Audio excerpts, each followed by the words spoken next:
Hey everybody, what's going on? And welcome to Guns N' Roses Central. And today we're talking about the MTV contest back from 1990, where people had a chance to actually win a free condo from Axl Rose. So he had a condo in Los Angeles on 432 Kirsten Avenue, and MTV had a contest, where Axl Rose actually appeared in the actual promo video. And here's the promo video. This beautiful Sunset Strip property has everything a rock and roller could ever want. Axl Rose has to move.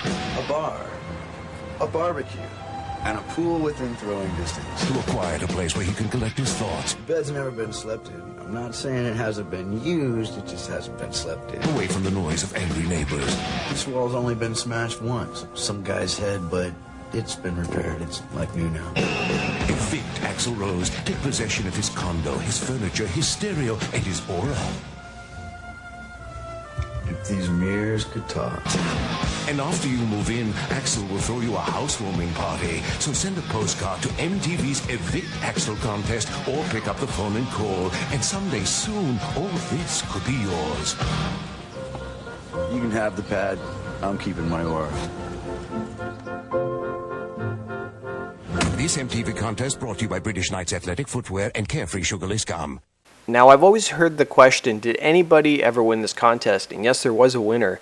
I want to thank my subscriber David for sending me this info. So back in August of 1991, Erica Aiden, who was a University of Akron, Ohio senior, overcame 400,000 to 1 odds to win the rock star Axl Rose's LA condo in the MTV contest. So MTV officials refused to say how much the prize was worth, but a Los Angeles Board of Realtors report says the average price of similar homes in West Hollywood neighborhood is around 430,000. With space and extras upping the value, so Rose is booked to turn over the keys to Aiden in September of 1991.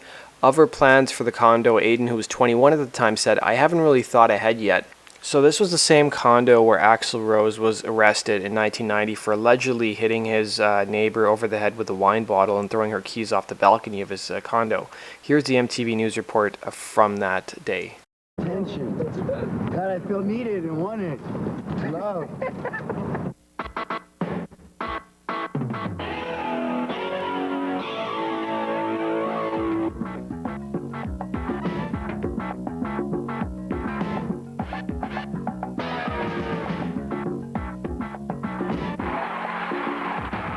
This week, overnight rap sensation Vanilla Ice gets some tersely worded legal news from David Bowie and Queen.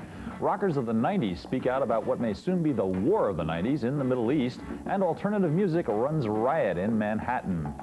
Hi, I'm Kurt Loder. Welcome to the Week in Rock. It was the kind of police bust the mainstream media love. Hard rock superstar arrested for beating woman with wine bottle. The star was Guns N' Roses singer Axl Rose, who was arrested at his Los Angeles apartment in the wee hours of Tuesday morning after a run-in with his next-door neighbor, a 37-year-old woman named Gabriella Cantor.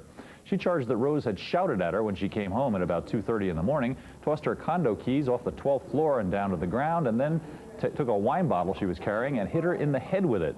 Released on $5,000 bail a few hours later, Rose had a rather different take on the incident. I live next door to a psycho.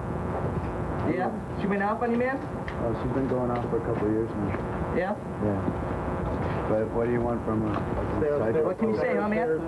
What can you say? Have a good one. See you in court.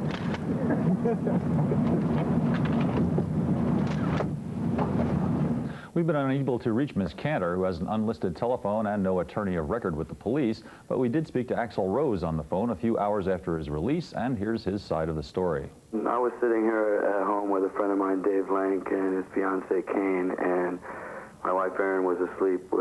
She had a miscarriage last week, and she's just been in bed. And my neighbor was out in the hallway at about 1:30, drunk and yelling to talk to Dave. And she doesn't even know Dave. She just seems to latch onto my friends from Indiana. And he didn't want anything to do with it. And she was out there yelling for a while. And finally, I just went outside, went out in the hallway and said, why don't you just shut up and go in and crash? You're wasted. And she came flying at me, screaming, "What are you going to do? Who are you? And what are you going to do? Hit me, hit me." And swung this bottle of wine at me. And I grabbed the bottle of wine and out of her hands. And then she threw her keys at me, which went in my apartment, so I just said, "Well, I guess you don't need those either," and I shut the door and threw her keys off the balcony and poured the wine out, and then she proceeded to, for about 20 minutes, just run full speed into my door and kick it and bash into my door. And we've taken photos of the door and everything. There's all these black marks and dents, and the doorbell's all bashed up and stuff, and screaming that she's going to stab me and get me when I'm not looking and all these other things. And I told her I was calling the police, and I had the building call the police on her and for me, and we called the sheriff's office, and they didn't really seem to care. And then she went downstairs and was screaming and yelling and called the sheriffs from downstairs, and they came, and she told them that I hit her with the bottle, and so they came up here and arrested me on felony assault with a deadly weapon. Okay, so you're saying that you didn't actually hit her over the head with a bottle, right? No. Okay, has this been going on for a long time? Yeah, it's been going on in a way that she's been warned by the building if she bothers me or knocks on my door in the middle of the night and yells and whatever, that she's going to be fined by the building for disturbing and constantly keeping it up. Her big thing is to throw parties because she lives next door to Axl. I get calls from club owners and stuff all the time going, you're in for another one tonight. Gabby was in here and she was drunk and, saying she lives next door to you. It's funny, people like Madonna's dancers and stuff are always knocking on my door in fucking strange hours of the night. Do you anticipate any problem at court? I mean, is this going to be easy to prove your case when it comes up? I don't know. I don't seem to think I'm going to have much of a problem, but then again, you never know, and I'm not, going to sit here and say that everything will be just fine, because you never know in a court of law what can happen. Yeah. I just know that I'm going to take this up also with a civil suit against her for all the inconvenience and the stress to my wife and, being arrested falsely and everything. So it's just been an ongoing problem, and I've been on the phone with my lawyers and management for about the last year and a half saying something's going to happen, something's going to happen, and this is her 15 minutes, as Andy would say, and she's inventing her life. She's one of these people that, like, I feel sorry for her. She's lonely and doesn't have much in her life, but, she's trying to cling on to something, and now she's found a way to get involved, and she would rather be in a confrontation and an argument than be ignored. Yeah. Well, you have another place in Los Angeles, another house. Do you think maybe it's time to move there and stay there? Yeah, but there's things I have in this place, and it's set up as my office and stuff that I don't want to take certain things like fax machines and computers and all that stuff up to the house and deal with Guns N' Roses, the business all the time. I'd rather have that for try to have a family life. Aaron and I are going to try again at this baby thing, and hopefully it'll work out this time. Rose and his neighbor will be in court to resolve this dispute on November 20th. Another notable... Now, in 2013, Vulture.com published an article about a guy who actually rented an apartment to Axl Rose in New York City. And the title of the article was called, "What Happened When Axl Rose Rented My Apartment?" So, according to the owner, Axl Rose is the best tenant ever. So 3 years ago, the legendary rocker was looking for a New York apartment for rent. He thought it might be time to move from Malibu and wanted to test out New York. Axl was searching for a place without glaring sunlight but with lots of space, and he had both. He said his place was 5,300 square feet and almost entirely underground. It's in Tribeca, which another benefit for him is that it's a very celebrity-friendly area. His neighbors would be James Bond, Daniel Craig, and Jon Stewart, as well as a gentleman's club next door. Axl came by to see my apartment twice. Once my wife was there, and she reported that he enthusiastically played with our dog and snorted at people who like spaces bathed in light, as the realtors say. He loved the place. Of course, I was worried. Axl, after all, had a reputation for wrecking places. There is, for instance, this headline from 2008, Guns N' Roses' Axl Rose, one of the worst hotel guests.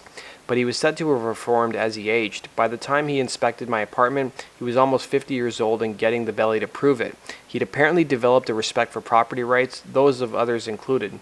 Plus, he agreed to pay an extraordinary rent, and, well, I needed the money. Just in case, he offered 6 months' rent as a security deposit. Axl was in a hurry to get into the place, we were told, and so quickly decamped to Brooklyn. Then came in move-in day, and then it went. So did a second and third date. Still, Axl didn't move in. This pattern may be familiar to fans who waited for Chinese democracy from Guns N' Roses. My family and I followed Axl's travels via Google Alerts. He was touring in Abu Dhabi and played a birthday party in Russia. We were reportedly told by his very nice assistants, a mother and son team, that he was definitely planning to move in New York, which we're informed he'd fallen in love with. He might be even wanting to buy our place. This attachment was good news, since as 1 year mark approached, it was time to renew his lease. He still hadn't set foot in the apartment. We learned that he had been to New York, though renting a roomy suite at a fancy hotel with a balcony and, well, lots of light. Still, he renewed, that this time at an increased rent. As far as I can tell, Axl never set foot in my place after his initial viewings. I wondered if he remembered that he'd rented it. Maybe a superstar lives this way, renting apartments just in case, and then forgetting about them. Still, the rent checks kept coming, which is all I cared about. When it came time to renew for a third year, negotiations began, but then rationality, his management's prevailed. Axl's ghost rental ended in the beginning of 2013 at the 2 year mark. People have mixed views of Axl Rose, but as a landlord, I loved him. If he ever needs a recommendation, I'll happily write, quiet, undemanding, and pays for his rent. So that does it for this episode of Guns N' Roses True Story. I hope you guys enjoyed this episode. Let me know your thoughts down below. Do you guys remember the Evict Axl Rose contest? Let me know in the comment section below, and be sure to hit the like button if you enjoyed this video, and you guys can also subscribe if you love Guns N' Roses as much as I do, and please follow me on Facebook and Twitter, and you can go support my channel on Patreon. The links to all that good stuff is down below in the description box. Take care.